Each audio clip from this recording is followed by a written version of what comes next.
Bonjour, je vais dérouler le TP sur MapReduce.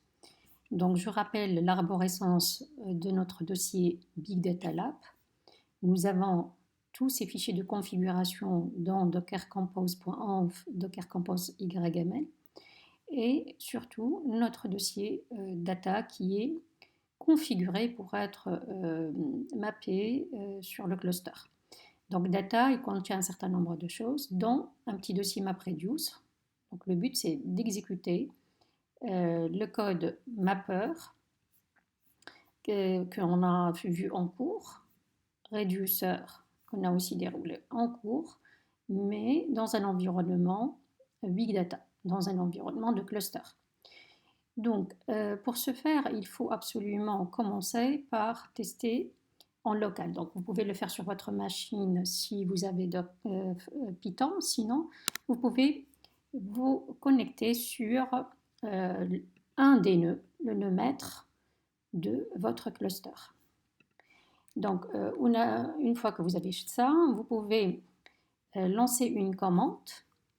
Alors qu'est-ce qu'elle fait cette commande-là? Elle fait cat file1.txt, elle ouvre un fichier file1.txt sous /onf. Et d'ailleurs, je dois me positionner. Donc là, je ne suis pas au bon endroit. Ouais. Donc il faut aller dans /jupyteronf. D'accord, c'est le dossier qui est mappé à mon dossier local, au dossier data. Donc vous voyez, on récupère ici notre environnement. Il y a le dossier MapReduce, il y a aussi notre file 1.txt. Donc si vous regardez, j'ai pris vraiment un exemple tout petit, tout simple, pour pouvoir tester avant de passer au grand fichier purchases.txt. Si vous ouvrez, j'ai tout simplement écrit des mots répétés un certain nombre de fois. Donc je disais, avant de passer sur le cluster, on teste en local. Donc on peut utiliser les pipes en Linux, c'est-à-dire je fais cat f1 piper dans Python 3 mapreduce mapper.py, Python 3 mapreduce reducer. C'est de la sortie du mapper va entrer dans le reducer et ça va nous afficher le résultat. Donc pour tester si ça marche, vous voyez, on va avoir application, c'est répété 3 fois, Big Data 2020 une fois, Big Data 2019 3 fois, voilà, présentation 3 fois, musique 4 fois. Donc vous voyez, ça correspond donc, à l'occurrence des mots dans file1.txt. Donc maintenant, ça a exécuté le core mapper et reducer en local sur ce nœud-là. Maintenant, il faut faire la même chose sur le cluster avec MapReduce.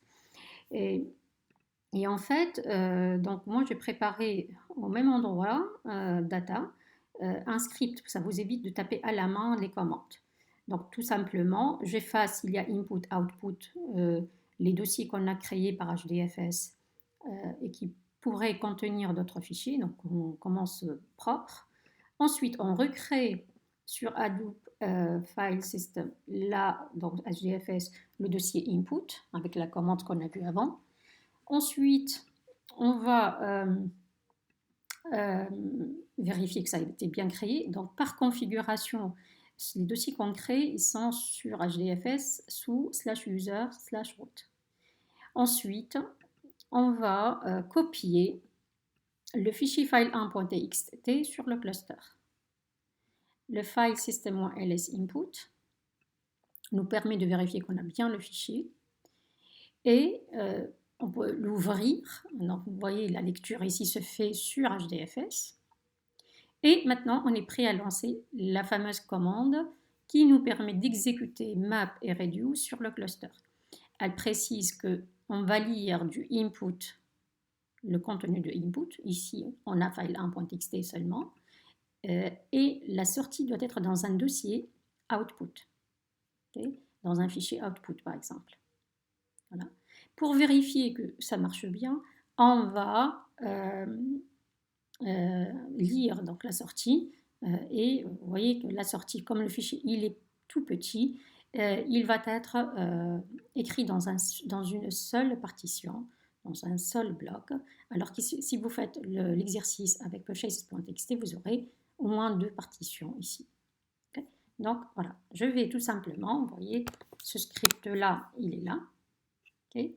Vérifiez quand même qu'il a les bons droits d'exécution, sinon le chmod plus X permet de faire l'affaire. Okay. Mais pour moi, je n'ai pas besoin de le faire parce que c'est déjà fait. Et vous lancez ce script-là directement. Donc, ce qui va se passer, je vais supprimer les dossiers qui existent parce que moi, je les ai créés avant. Une fois que c'est fait, on va créer le dossier input dans HDFS.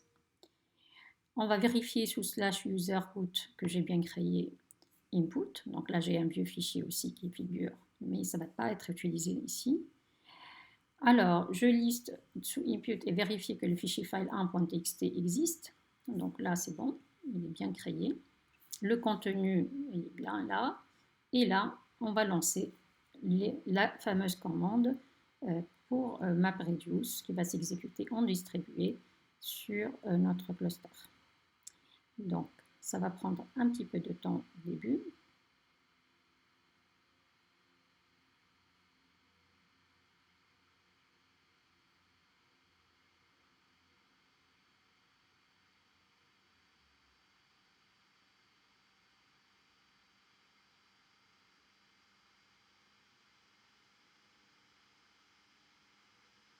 Donc, l'opération est réalisée, celle du map. Bon, ça chauffe un petit peu, juste une remarque. Vous pouvez configurer votre Docker pour laisser plus de mémoire.